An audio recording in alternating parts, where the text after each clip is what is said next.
morning, good learning everyone. This is your Kuya Francis and I'm your Kuya Broker.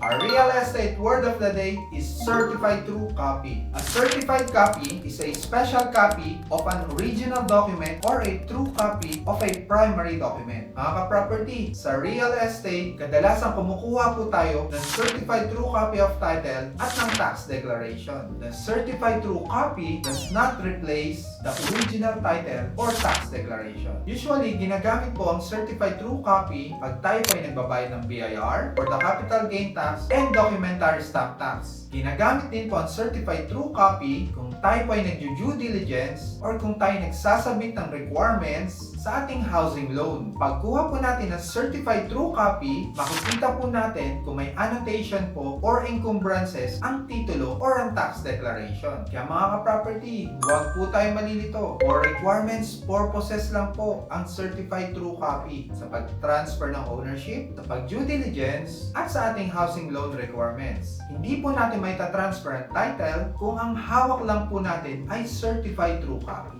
Kaya mga ka-property, kung tayo po ay bibili ng bahay or property, make sure that we have the acknowledgement receipt, a signed deed of sale, both the buyer and the seller, at ang original title. Hindi po pwedeng certified true copy of title lang. So kung kayo po ay may katanungan, pakisulat nyo lang po sa comment section below. Please continue to watch our videos. Paki-follow and share na rin po ang aming mga social media platforms. Again, this is your Kuya Broker. God bless po sa ating lahat.